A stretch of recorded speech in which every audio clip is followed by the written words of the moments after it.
Hey guys, it's George here, and I just really quickly want to run through streaming platforms and figuring out which one is right for you. So, before we go into any of this, there's one question you should really be asking yourself, and that is, what kind of content am I looking to create? And actually, is that content relevant to streaming? Because some content may just be better off in locked off, proper edited videos. But if you are looking for that kind of live feel, or you want to get some kind of social interaction to your videos, then streaming is a really, really great way to do that. So now we've figured out that we actually do want to stream, what platform should we use? If you've already got a following on any kind of social platform, then that's probably a really good indication of actually which service you should be using. Because to be honest, if you've got a pretty strong Facebook community, what's the point of then hopping onto Twitch or YouTube and streaming there when you've already got the fans and the user base on Facebook? But if you're still not really sure, or you think that perhaps your content could fit into a few different platforms, then I'm just going to really quickly run through some of the major players, and hopefully it will help you figure out which one is best for you. So naturally, I'm going to start off with Twitch. Twitch is the most popular and most well-known streaming platform. It's really huge for people like gamers or some other niche communities like that, and it is really, really well used. They get a lot of users every single day. Now on Twitch, the quality of the streams tend to be fairly good because it actually has quite a young, tech-savvy audience. Obviously, with so many gamers using the platform, you'd expect them to know their way around software. So, in terms of quality, it's not really a place to be doing phone streams. It's also not necessarily a place where you're going to be doing massive event streams. It does tend to be largely gamers. So if you are a gamer, it's probably a good place to start. Whilst Twitch has this outstandingly large user base, it is worth noting that actually most people will tend to use it to watch the really, really big streamers. So if you're just starting out and you haven't really got any kind of a following, it might be hard to get yourself discovered. This is because in the search function, it generally searches via most viewed, so you're going to find yourself all the way down at the bottom of the list. Next, I want to talk about YouTube. As one of the most visited sites in the world, YouTube has a lot of potential for streamers. Although, of course, it's worth noting that their focus really isn't on streaming, their focus is largely on videos, although their streaming function is getting better and better and more used every day. This definitely holds a lot of potential here, because if you start streaming on YouTube and you get quite big, perhaps slightly before the platform blows up to the level of something like Twitch, then you can become one of the bigger names fairly early. On YouTube, you're able to do certain things that are quite beneficial to new streamers. You can do stuff like add thumbnails to your videos, you can add tags, and you can add names, and you can use keywords in these tags and names to help searches. This means that as a new streamer, you might be able to get a bit more traction than a software like Twitch, because actually on Twitch, as I said, because it's sorting by most viewed, if you're not getting any views, it makes it really difficult to get discovered. Another point I would like to make about YouTube is that actually when gaming, a lot of streamers do tend to listen to music while they're playing their games.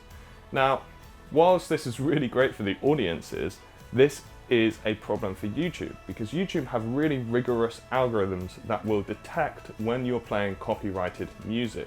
Therefore, that can result in actually your video being taken down or not being able to be monetized.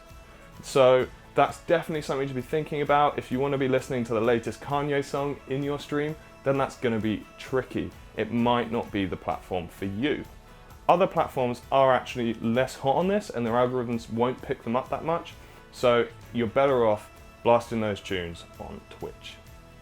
Next platform I want to talk about is Facebook. Everybody knows Facebook. Again, it's one of the most visited sites in the world, but streaming is certainly not their main focus. That isn't necessarily going to be a huge issue, but people aren't just going on there to watch streams like people do with Twitch.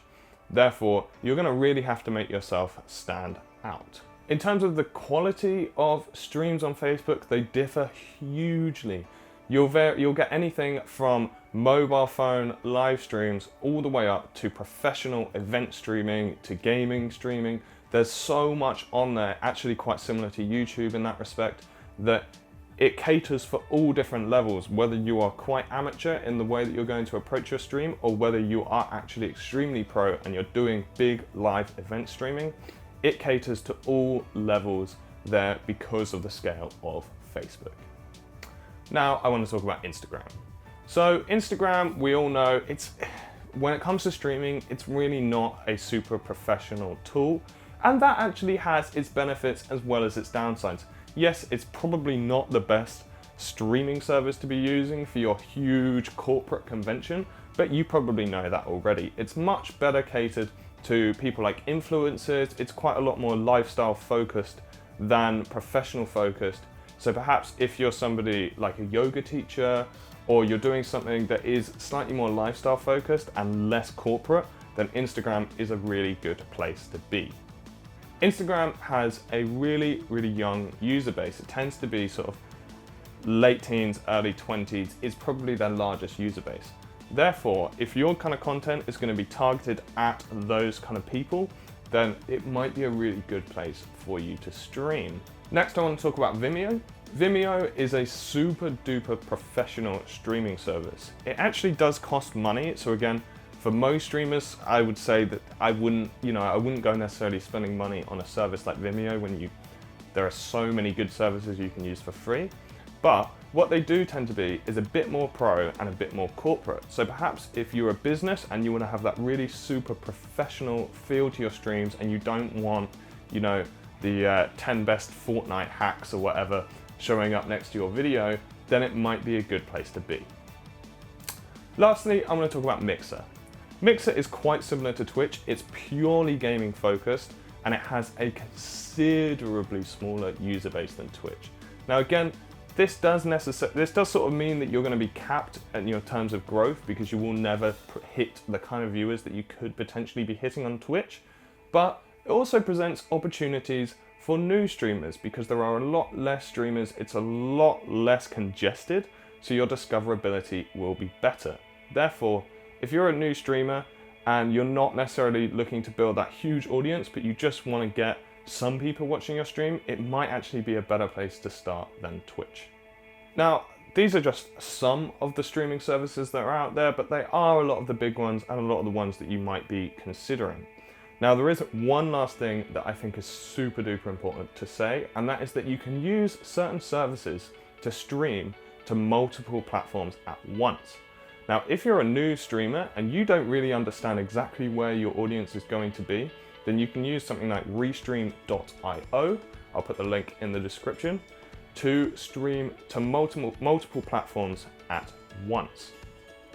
This is really, really great because if you're a new streamer and you don't really know where your audience is going to blow up, you can stream to Facebook, YouTube, and Vimeo all at once.